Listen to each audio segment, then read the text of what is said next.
Akkam nagaa jirtu warri viidiyoo kanarratti dhageessan waa'ee bara dhumaa isa dhumaa kutaa torbaffaan isinii dhiyeessutti jira. Kanaan dura waa'ee bara dhumaa kan dhumaa kutaa jahaffaa maxxanseen ture. Namoonni dhaaltan afaan Oromoffaatiin dhaggeeffattanis barumsa ida'amaa irraa argattan jedhetan amana. Bakki itti dhaabarraa inni itti fuutu jira. Waa'ee soba Kiristoos yookaan Kiristoos sobaa kan jedhamu, masii sobaa kan jedhamu san eenyu akka ta'e, eessaa akka ka'u, dogongora immoo ilaalcha dogongora ta'e waa'ee Kiristoos sobaa ilaalchisee maal akka ta'e solushiniin jirus maal ta'uu akka qabu ilaalchisee waan tokko dubbadheen jira. Yoo dhageessan bara kana keessa dogongora adda addaatirraa ilaalcha adda addaatirraa qalbiin keenya akka hin jeeqamne nu gargaara etana mana. Har'a sitti fufeen wanni himu har'a kutaa torbaffaa irratti waan danda'e waan lama irratti dubbadhaa waa'ee bara dhumaa isa dhumaa tokkoffaan tuqaa tokko jettanii qabuu dandeessu. Hojii Kiristoos sobaa yeroo isaan ga'eetoo yoo lafa kana gubbaarratti dhufe maal hojjeta kan jedhu. Hojii Kiristoos sobaa yookaan hojii masii sobaa. Hojiin isaa maal? Hojiyoota inni hojjechuuf deemu agaa 10 kan ta'u macaafa qulqulluurraa qabxii baaseen jira. Isa kana isiniif hin dubbisaa xiqsoota yookaan versii macaafaa isiniif hin kennaa hin dubbistu. Hojiin inni tokkoffaan hojjetu gaafa fedha Waaqayyoo ta'ee raajiin Waaqayyoo hojiirra ooluu jalqabe yeroon isaa yoo ga'e warri amantii kiristaanaa lafa kanarraa hin fudhatamu. Saniin booda Kiristoos sobaa ifaa ifatti hojii isaa jalqabuudhaaf hin dhufa. Yoo hojii isaa jalqabu yookaan yoo nugusa nagastii yookaan mootii moototaa kan lafa biyya kanaa ta'ee bulchuudhaaf dhufu odoo Kiristoos deebi'ee lafa kana gubbaarratti dhufee waggaa 1,000 bitneen dura jechuudha kan ta'u kuni maal hojjetaa Kiristoos sobaa kun maal hojjetaa hojiin isaa gurguddoonni maal fakkaatu. Tokkoffaa jalqabarraa waan inni hojjetu agrimentii yookaan wulii kan jennu waadaa uummata Israa'el wajjinii fi uummata lafa kana gubbaarra jiran wajjin neeshinii hundumaa wajjin waadaa gala agrimentii uumaa kontraata mallatteessa jechuudha waggaa 7. Kan eessatti argannu jenne macaafa Daani'eel yookaan raajii Daani'eel 9:27 irratti arganna. 9:27 irratti arganna. Waadaan kun maal fakkaatoo jennu akka solution makerii ta'eeti kan dhufu. Lafti tuni rakkoon biyya kanaa kun irra macaala baay'achaa dhufeeti. Namni solutionii barbaadan United Nations mootummaan biyya addaa kun hundumtuu biyya rakkoon keessa dabartu kanaaf hundumaafuu solution waan hin qabneef namni kun Kiristoos sobaa ta'ee too akka namaa ta'e hafuura diiyaabolositiin yookaan seexanaatiin kan lafa kana tokko godhee bulchu kan dhufu sisteemii tokkoon qarshii tokkoon kaarensii tokkoon militarii tokkoon ikoonomii tokkoon sisteema tokko jalatti lafa kana kan bulchuu dhufu inni Kiristoos sobaa kan jedhamu yookaan awuree kan jedhaniin yookaan ilma badiisaa kan jedhamu sun jechuudha. Inni hojiinni jalqabaa duraan dursee akka nama bineensaatti miti kan dhufu akka nama solution makerii ta'eeti. Hojii rakkoo biyya kanaa kana nama fooyyeessa jedhee dhufa. Kanaafuu namoonni soba isaa kanatti goyyoomanii itti amanu jechuudha. Duraan dursee kan itti amanuu jalqabu uummata Israa'eliiti. Isaanii masii keenya fayyisaa keenya jedhaniiti yoo inni waadaa isiniif gara jedhee ta'uu waliin mallatteessu kana harka kennuuf jechuudha. Waggaa 7 yookaan subaayee 7 kan jedhame sanii mallattoo godhaa jechuudha. Mallattoo godheeti bulchiinsa isaa kan lafa gubbaarratti jalqaba.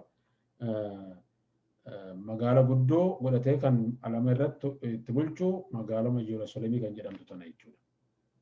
Lammaffaa hojiin isaa maal hojjetaa? Hojiin lammataa inni hojjetu hoggaa mallattoome hoggaa torbaa kana gidduutti hoggaa 3 walakkaa irratti immoo waadaa isaa kana hin diiga jechuudha. Waadaa isaa kana diigeeti eenyummaa isaa maal akka ta'e sobaa akka masii sobaa akka ta'e illee kan beekanii uummanni Israa'el yeroo kana jechuudha. Maal godhaa? Waadaa uummata wajjin gale san hundumaa diigeeti kaawwasaa kan barbaadu hojiirra oolchuudhaa ajaja biraa baasaa jechuudha. Waadaa diiga, qaal kidaanii diiga, agrimentii diiga. Lammaffaan kan innis 9:27 irratti Daani'el 9:27 irratti argattu. Sadaffaa maal godhaa? Namoota biyya lafaa kana hundumaa dinqisiisuudha jecha suuraa isaa namoonni mana manatti qabaniin godha waan ta'eef suuraan isaa akka dubbatu godha. Suuraan kanaan dura namni suuraan namaa akka dubbatu waan hin argineef suuraan isaa akka hafuura godhatu akka dubbatu ni godhaa jedha. Kanammoo kan argannu macaafa mul'ataa 13:1-8 dubbisaa. 13:1-8 macaafa mul'ataa achirratti argina waan hundumaa Kiristoos subaa kun maal akka hojjetu. Hojii hundumaa irra caalaa kanaan asitti dubbadhu kana macaafa mul'ataa 13:1-8 keessatti argama. Arfaffaa maal hojjeta? Arfaffaa maal hojjetaa? Erga waadaa kana diigee raawwatee Beet Maqdasii warra Israa'elii keessatti galeeti booyyee yookaan asaamaa qaleeti cincaa dhiyeessa. Isa kana Yesuus illee dubbateera Maatiyos 24:15 irratti mallattoo bara dhumaa ta'an keessaa. Achirraan maal jedhaa? Ani waaqa keessanii jedha. Namichi nama ta'ee fayyisaa lafa tanaatti ta'ee dhufe sun poolitikaadha hundumaaf soluushinii fidee dhufe sun ani fayyisaa keessanii, ani waaqa keessanii jedheet uummata Israa'elii akka isa waaqeffatan barbaada. Kun eessatti dubbatameera? Raajiin kun Tasalonqee lammaffaa ergaa Tasalonqee lammaffaa boqonnaa 2 lakkoofsa 4-8 dubbisa. Waaqeffannaa barbaada. Teemplii Israa'elii keessatti galeeti cincaa dhiyeessa. Cincaan dhiyeessu kunis uummata Israa'elii biratti wanna bushaa kan ta'e, wanna qulqulluu hin taane booyyee yookaan asaamaa cincaadhaaf dhiyeessaa. Achiin booda achi taa'ee raawwatee ani waaqa keessan jedhee ajaja dabarsaa. Alamiin kun hundumtuu namoonni wangeelatti namanne namoonni dhugaa hin beekne hundumtuu isaaf akka bulan isaaf sagadanii jedhama. Mul'ata 13 irratti dubbistan. Shanaffaa uummanni lafa kanaa hundumtuu lakkoofsa yookaan mallattoo maqaa isaa kan ta'e lakkoofsa 666 yookaan 66 kan ta'e san namoonni hundumtuu akka sammuu isaanii irratti yookaan mataa isaanii irratti yookaan harka mirgaa isaanii irratti akka fudhatan mallattoo sanii dirqamsiisa yookaan humnaan namni hundumtuu akka fudhatu ajaja baasa jechuudha. Kana keessatti argannaa Macaafa mul'ataa raayii Yohaannis mul'ataa 13:7 irratti argama. Ja'affaa waan inni godhu Kiristoos subaa kun hojiin isaa ja'affaan uummata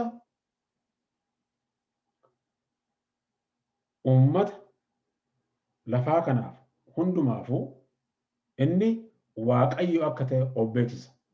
Amma bulchaa poolitikaa odoo hin taane ani Waaqayyo jedheeti of beeksisa. Tasalonqee lammaffaa boqonnaa 2:4-9. Torbaffaa hojiin isaa torbaffaa maal hojjetaa? Kiristoos duraa yookaan masii duraa warri uummanni Israa'elii ajjeesanii du'aa ka'eetoo samiitti deebi'ee jenneetu kan nuti amannu fayyisaa keenya Yesuus Kiristoos san isa dhugaa Kiristoos san fakkaachuudhaa fi du'eeti ka'a. Immadaa Madaan sunis kan ajjeesu ta'a. Achirraan immoo Kiristoos dhugaa san fakkaachuudhaaf du'aa ka'a jechuudha. Tinsa'ee argatee akka Kiristoos duraa san fakkaachuudhaaf jechuudha. Fakkaachuu inni dhugaa wallee ta'uu baate. Kun immoo isatti dubbataa du'aa ka'eetoo hin madaa achirraan du'aa ka'a. Matsaafa raa'ii mul'ataa 13:8 irratti argattu. 3-8 irratti argattu. Mul'ata raa'ii Yohaannis mul'ata Yohaannisii 13:3-8. Kana qofa miti kan hojjetu dinqisiisaa adda addaa samiirraa argisiisati. Namoonni lafa kanarra jiran dinqisiifatanii akka isa hordofaniif kana godha. Dinqisiisa kana keessaa tokkoffaan du'ee raawwatee du'aa ka'a. Irra caalaa mallattoo adda addaa sammuu namaatii ol ta'e uummata lafa kanaatiif argisiisa. Inni immoo Tasalonqee 2:2-9 irratti argattu. 8ffaa hojiin isaa maalidha? Hojiin Kiristoos sobaa ta'ee kan dhufu kun hojiin isaa 8ffaan annuti abbaa ilmaa afur qulqulluu jennee amannu kana abbaadhaa fi ilmaa in kaada. Abbaadhaa fi ilmaa in kaada. Anti Kiraayist kan jedhameef kanaaf. Anti Kiraayist kan jedhameef kanaaf. Inni immoo kan argannu abbaadhaa fi ilmaa kaadukaa Tiriinitii fakkaatuudhaaf yaadu isaan Waaqayyo qaama sadiin akka ibsee amanna. Tiriinitii kan jennu isa fakkaachuudhaaf diiyaabiloos akka abbaa hasatanyaa masiin yookaan masiin sobaa kun akka ilmaa akka Kiristoos hasatanyaa yookaan raajiin sobaa sun immoo akka hafuuraa qulqulluu ta'ee mul'ate Tiriinitii mul'isaa jiru jechuudha. Kanaafuu soba kana mul'isuudhaaf abbaallee ilmallee ni kaada. Yohaannis ergaa Yohaannis 1:2-21 irratti arganna. Antikiraayistii ta'ee akka dhufu. Antikiraayistii kan ta'an baay'eedhaaf an dubbataa jirru isa dhumaa waannicha isa guddicha sani dubbataa jirra jechuudha. An tokko ta'ee lafa tana bulchu humna seexanaatiin.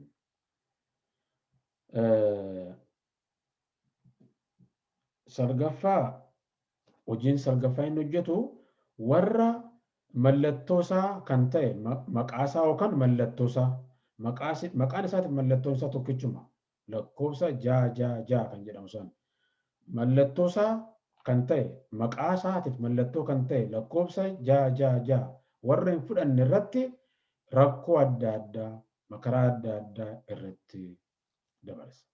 Maal jechuudha? Namni isaan mallattoosaa kan ta'e lakkoofsa san hin fudhannu warri jedhee oopshiniin yookaan filannoon isaan qaban du'uu qofa. Kanaafuu qaluu danda'a, gubuu danda'a, wanuma godhe illee lafarraa balleessa. Jalqaba rakkoo kana keessa kan darbu uummata Israa'eliiti. Uummanni Israa'elii hin dammaqu gaafa inni booyyee qalu achiin booda oppoozii godhu. Isa faanaan bu'anii saniin booda rakkoo irratti dabarsa. Rakkoo adda addaa irratti dabarsa. Hin ajjiisa.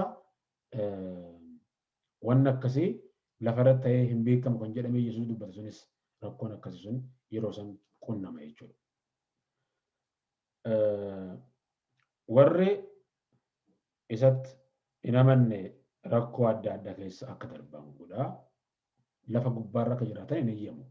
Maaf mallattoo sana namni hin fudhanne hin gurguruu, hin bituu, hin socho'uu, hin jiraatu, jiraachuu hin danda'u kan jedhu ajaja baasa waan ta'eef. Kurnaffaa isa dhumaa maalidha mallattoon isaa? Kurnaffaan dhumarra maal godhaa? Waraana lafa kana gubbaarra uummata lafaa kana waan bitee jiruuf waraana biyyoota adda addaarra jiran walitti qabee bakkee Armaagedon jedhetti walitti guura.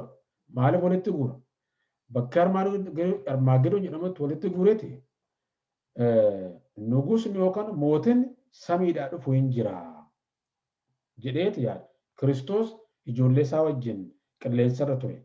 Qilleensarra waan jiruuf cidharra ture ijoollee isaa wajjin. Dhufuu akka deemu hin beeka hafuurri isaa. Kanaafuu qilleensa irratti meeshaa lafa kana gubbaa atoomikii amma lafti tun hundumtuu oomishte yeroo san hojiirra ooluu danda'a jechuun hojiirra oolchuudhaaf yaaduu danda'u. Odoo hojiirra hin oolle garuu wanta ta'utu jira. Waraana lafa kana gubbaa jiran hundumaa bakka tokkotti walitti guureet armaa gadi irratti qophii godha. Samiidhaa kan dhufu mootiin ni jira. Isaa fi warra isa wajjin dhufan qulqulloota barbadeessuudhaaf qophaa'a jechuudha. Kana eessatti arganna? Macaafa mul'ataa Yohaannis 16 lakkoofsa 16, 17 lakkoofsa 14, 19 lakkoofsa 19. Mul'ata Yohaannis 16, 16, 17, 14, 19, 19. Kana isin dubbisa. Kanaafuu yaa ta'u malee inni bakka kanatti Armaagedoon jedhamu kanatti waraana hundumaa walitti qabee waraana hundumaa amma neetoo paawarii irra qaban hundumaa walitti qabee waraana isaanii qabee Armaagedoon kan jedhamu biyya Israa'elii karaa noorzitiin bakkeen kun kan itti argamu. Istiraatejik pilees bakka ta'e kontiroolii godhuudhaaf achirratti waraana hundumaa walitti qabaa. Namoonni naman baay'atoo jenne garuu miliyoona 2 ta'uu danda'a.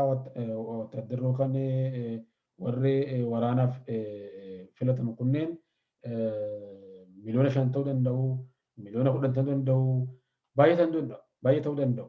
Maaf nugusa tokkotu dhufa, mootitu dhufa samiirraa isa waraanuudhaaf, isa wajjin warra dhufanis qilleensa irratti barbadeessuu barbaadu jechuudha. Yaa ta'u malee macaafni akka himuu asirratti tekstoota isin kana irratti Yesuus Kiristoos afaan isaa keessaa kan tufu inni billawaan sun yookaan ibiddi sun warra achitti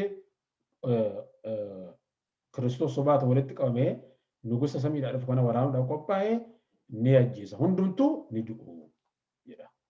Reeffa isaaniitillee simbirrooni hin nyaatti simbirrooni jedhama isaanii. Har'a jalqabeetoo kanan itti fufu yeroo biraayii waa'ee hojii irratti aansee wanni isinitti barbaadu kutaa 7ffaa kana irratti wanna Yesuus Kiristoos dubbate tokko nan isin dubbisa. Itti aansee Yesuus Kiristoos kan dubbate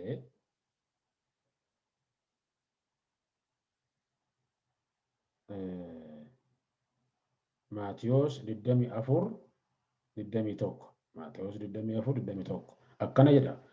Yoomus rakkinni guddaan ta'uu jira.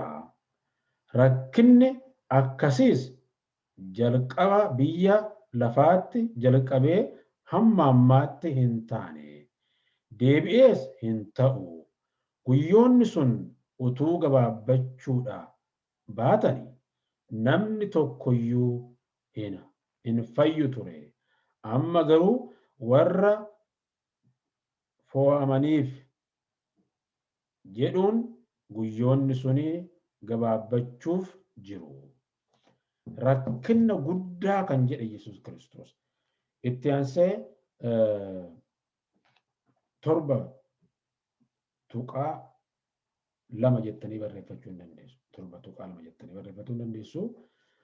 Hojii 7:1 irratti kan inni isinitti himee gara 10 kan ta'u hojii Kiristoos sobaa kan ta'e saniiti.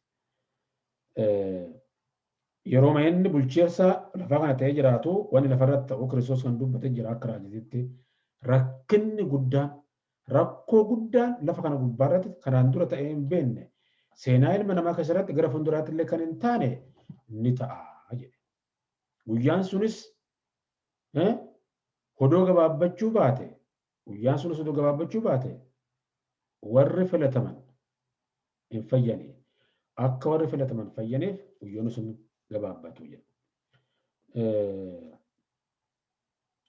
Maalidhaa rakkinni guddaa kan jedhamu kun? Rakkinni guddaa jechuun hiikaa lama qaba. Rakkinni guddaan kun Tokkoffaa akka Kiristoositti kootii goonee waan Kiristoos dubbate haasofne kanaan dura lafarratti erga Addaam uumame ta'ee kan hin beekne gara fuulduraatti seenan ilma namaa odoon gara dhumaa hin deemne kan ta'uu malle rakkinni guddaan pilaanitii irra jiru kanatti ni dhufa kan jedhe sun rakkoo kaminillee kan waliin fakkaanne lafa gubbaarratti rakkoo hundumaa caala rakkoo hundaa caalutu dhufa jechuudha. Kanaafuu rakkoo kan biraa hin fakkaanne yookaan rakkoo hundi caalu lafa gubbaarratti ta'a kan jedhe san jechuudha.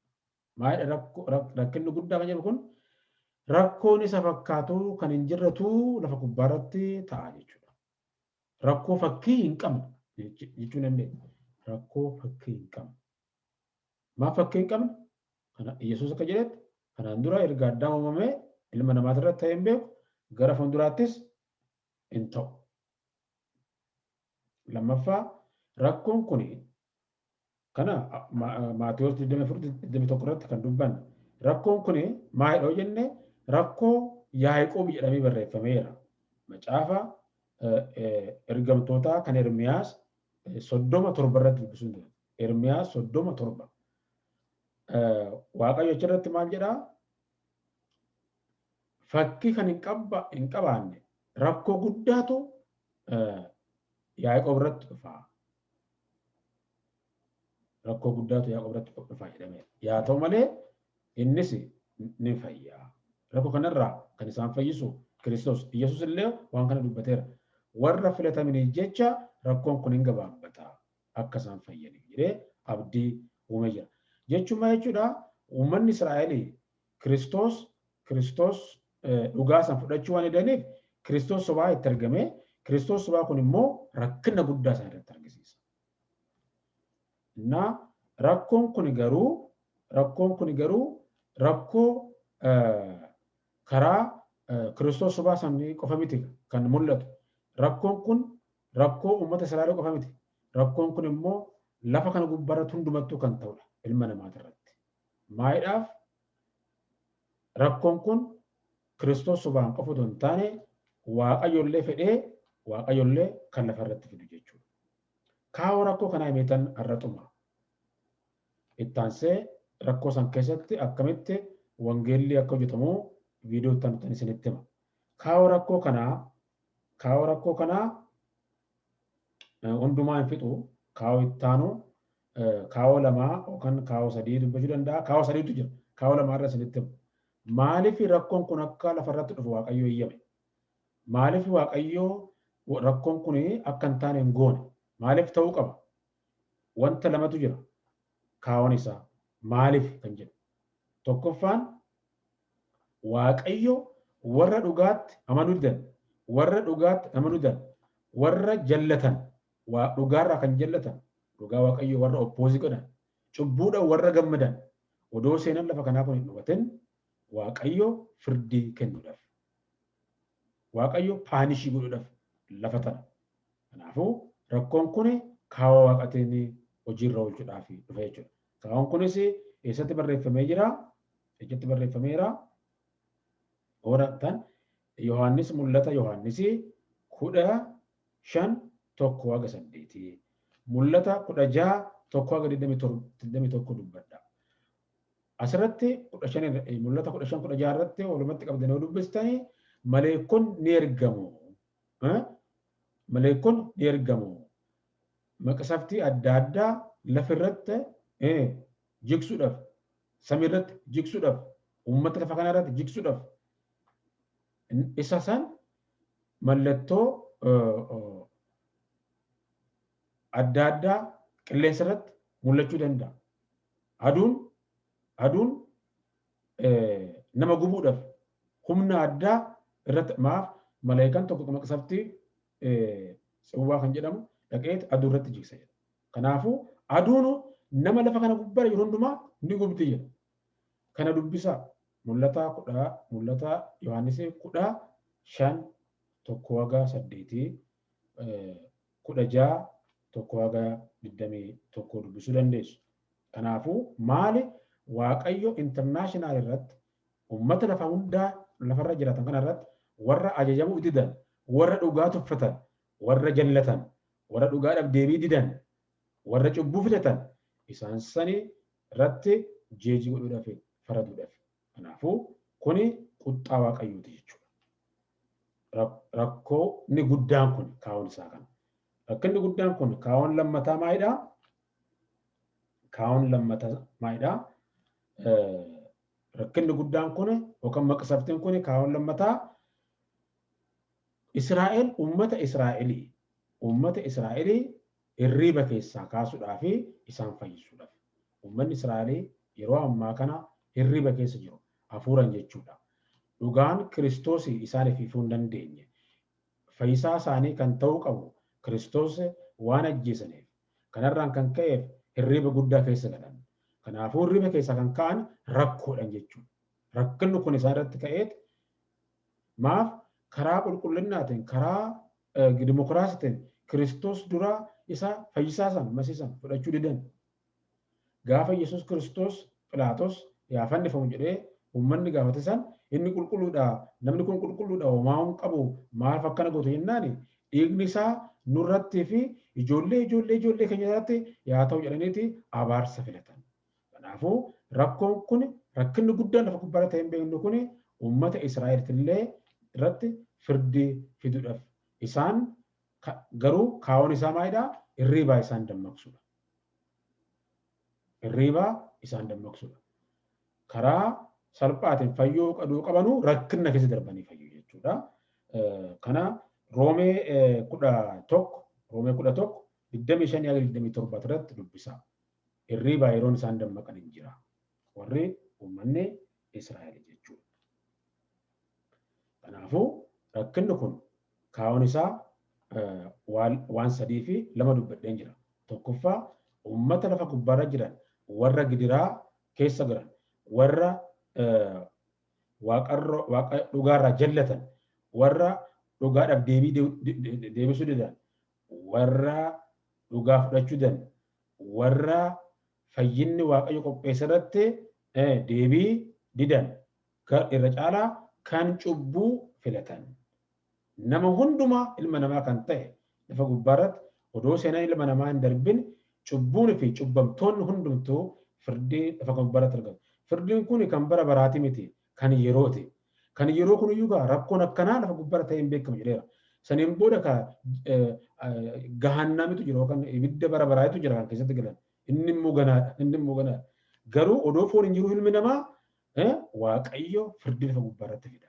Kanaafuu ibidda turuu samiirraa akkuma Phexros dubbatutti kanaan dura lafti kan badde bishaaniin.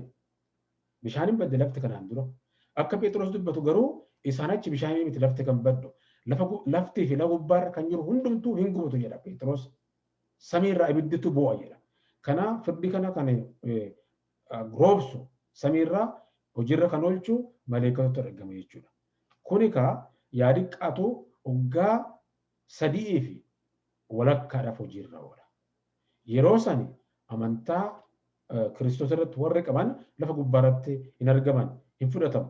Warri garuu odoo fudhataman jiraachuu danda'u. Warri zayitiin isaanii jalaa dhumate ushurroonni shananii dadhabduun suniin akkaafan jechuudha. Oduma jal jedhanii hafuu danda'u namni.